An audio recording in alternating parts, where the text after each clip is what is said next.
నమస్తే. మనతో ఉన్నారు ప్రముఖ surgical oncologist doctor V Shravan Teja. So cancer గురించి మనం అడిగి తెలుసుకుందాం. నమస్తే అండి. నమస్తే.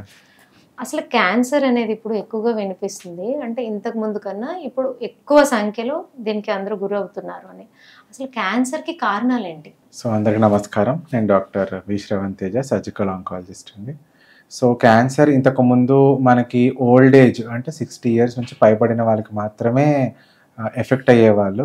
కానీ ఇప్పుడు అయ్యేసరికి యంగ్ ఏజ్ పాపులేషన్ 30 years నుంచే మనం ఈ క్యాన్సర్స్ అన్నవి ఇంక్రీజ్ అవుతున్నాయి. ఇన్సిడెన్స్ కూడా ఇంక్రీజ్ అవుతుంది. కారణాలు మనము పొల్యూషన్, మనం తినే habit, food eating habits, lifestyle changes, మనం పొద్దున్న లెగిసిన దగ్గర నుంచి ట్రాఫిక్ పొల్యూషన్ కానివ్వండి, యూజ్ ఆఫ్ ప్లాస్టిక్ కానివ్వండి, ఈటింగ్ హ్యాబిట్స్ కూడా మనం మోస్ట్ ఆఫ్ దెమ్ రెస్టారెంట్ ఫుడ్స్కి, జంక్ ఫుడ్స్కి, అవుట్ సైడ్ ఫుడ్స్కి బాగా అలవాటు పడిపోవడం వల్ల that healthy foods, lack of vegetables, lack of fruits, pulses ఇవన్నీ కూడా తగ్గిపోవడం వల్ల బాడీలో ఏదైతే మనకి ప్రూఫ్ మెకానిజమ్స్, కంట్రోలింగ్ మెకానిజమ్స్ ఉంటాయో అవి దెబ్బతినడం వల్ల మనకి యంగ్ ఏజ్ ఆన్సెట్లోనే ఈ జెనెటిక్ చేంజెస్ అనేవి జరిగి మనకి క్యాన్సర్కి ఎఫెక్ట్ అవుతున్నారు. ఓకే. ఎక్కువగా విమెన్కి వచ్చేటటువంటి క్యాన్సర్స్ ఏ ఉండొచ్చు? యా, సో ఉమెన్లో చూసుకుంటే మనకి ఇండియాలోనే మోస్ట్ కామన్ క్యాన్సర్ ఇప్పుడు in women is breast cancer followed by cervix cancer. So ఉమెన్లో బ్రెస్ట్స్, ఇంకా గర్భసంచి ముఖద్వారం, గర్భసంచికి వచ్చే క్యాన్సర్ ఎండోమెట్రియం అంటాం. గర్భసంచి ముఖద్వారంకి వచ్చే క్యాన్సర్ సర్విక్స్, అండాశయాలకు వచ్చే క్యాన్సర్ ఓవేరియన్ క్యాన్సర్స్. సో ఇవి మోస్ట్ ర్యాంపెంట్గా కామన్గా ఇప్పుడు మనం చూస్తూ ఉన్నాము.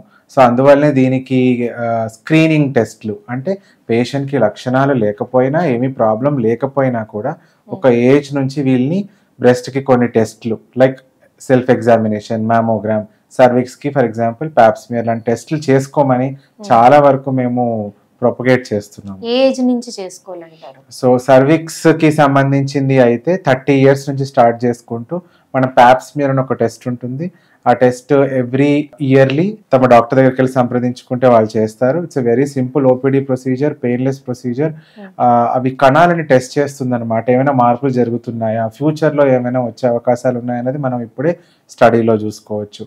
గర్భసంచికి ఇంకా ఓవేరియన్ క్యాన్సర్స్కి సింపుల్ అల్ట్రాసౌండ్ అబ్డమెన్ స్కాన్, ఇంకా ట్యూమర్ మార్కర్స్ అని కొన్ని బ్లడ్ టెస్ట్లు ఉన్నాయి. అవి చేసుకుంటే కూడా మనకి అట్లీస్ట్ ప్రీ మెలిగ్నెంట్ కండిషన్, అంటే ముందే క్యాన్సర్ రాకముందే మనం పసిగట్టుకోగలుగుతాము. బ్రెస్ట్ కంటే బ్రెస్ట్ సెల్ఫ్ ఎగ్జామినేషన్ నేను చాలా ఇన్సిస్ట్ చేసేది నా పేషెంట్స్లో. అంటే ఎవరికి వాళ్ళు తమ బ్రెస్ట్ తను చేతితో ఎగ్జామిన్ చేసుకోవాలి. ఫింగర్స్ టిప్స్తో కాకుండా పామర్ ఆస్పెక్ట్స్, చేతి వాటితో ఒక డైరెక్షన్లో మనము ఇట్లా పట్టుకుంటే మనకి లంపులానే తెలుస్తుంది. So we should feel it like this. And breast నార్మల్గా సాఫ్ట్గా ఉంటుంది. అలా కాకుండా ఏమైనా లంపులాగా కనిపించినా, నిప్పుల నుంచి మనం ప్రెస్ చేసుకున్నప్పుడు నిప్పుల నుంచి ఏమైనా డిశ్చార్జ్, బ్లడ్ లాంటి డిశ్చార్జ్ లాంటిది ఏమైనా వచ్చినా, చెంకలో గడ్డలు ఏర్పడినా, నెక్కులో ఏమైనా గడ్డల్లాగా తెలిసినా కూడా ఇమీడియట్గా మీరు ఆంకాలజిస్ట్ని కలిసి తదుపరి టెస్ట్లకి మీరు ప్రొడ్యూస్ అవ్వాల్సి ఉంటుంది. ఇప్పుడు వంశపారంపర్యంగా కూడా పెద్దల్లో రకరకాల క్యాన్సర్స్ ఉంటున్నాయి. అలా ఉన్నప్పుడు పిల్లలకి తెలియకుండానే దిగులు వస్తుంది. ఏ చిన్న ప్రాబ్లం వచ్చినా మరీ అవుతూ ఉంటారు. సో అలాంటప్పుడు ఎటువంటి జాగ్రత్తలు వాళ్ళు తీసుకోవాలి? ఎటువంటి టెస్ట్లు ఏమన్నా చేయించుకోవడం ద్వారా వాళ్ళకి ముందే ప్రెడిక్షన్ అనేది తెలుస్తుందా? Right.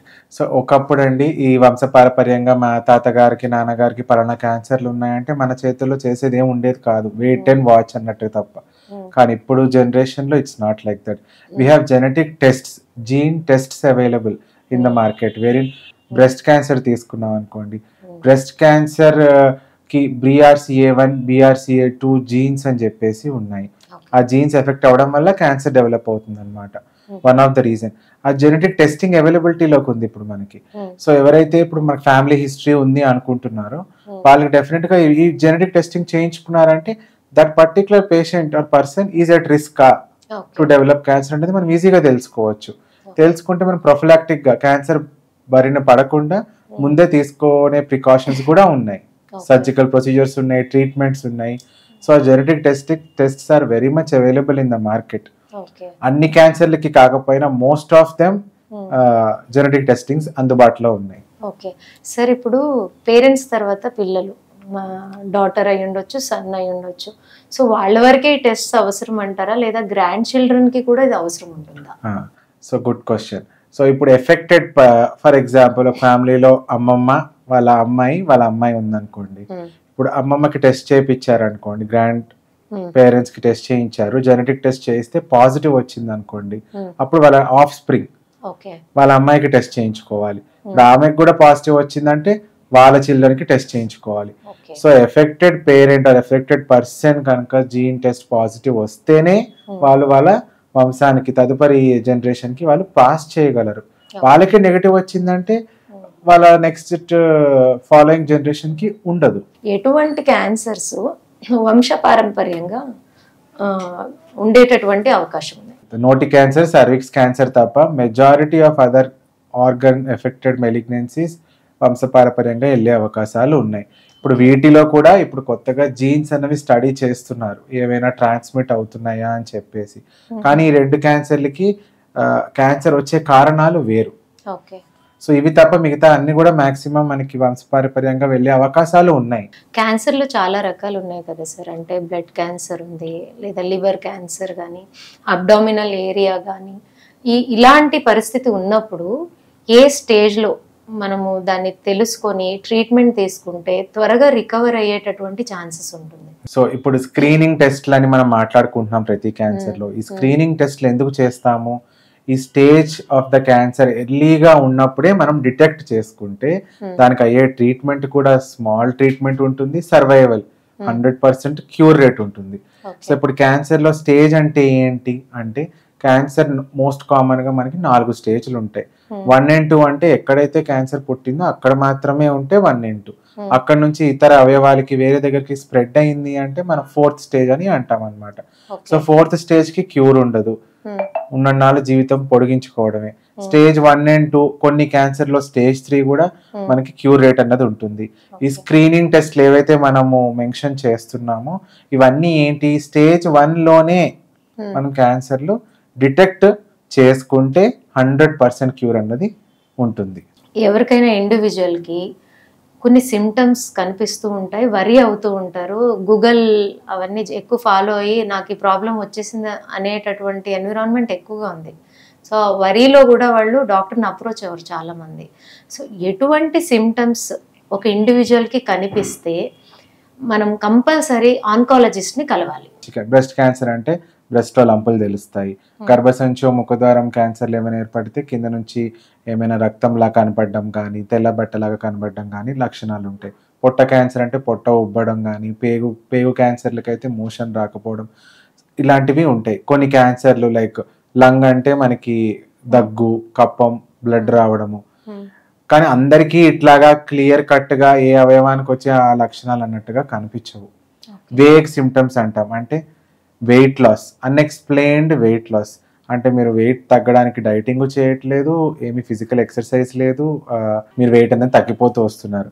More than 10% of body weight in 6 months ఈ సిగ్నిఫికెంట్ వెయిట్ లాస్ అనుకుంటాం అనమాట. అన్ఇంటెన్షనల్ వెయిట్ లాస్ అయినా, ఆకలి తగ్గడం అంటే మనం ఫర్ ఎగ్జాంపుల్ బ్రేక్ఫాస్ట్కి ఒక 4 ఇడ్లీస్ తింటున్నారు మీరు డైలీ, సడన్లీ మీరు 2 ఇడ్లీస్ తగ్గించేశారు. ఎందుకు? తింటుంటే మీకు పట్టట్లేదు, you're feeling full with only 2 ఇడ్లీలు.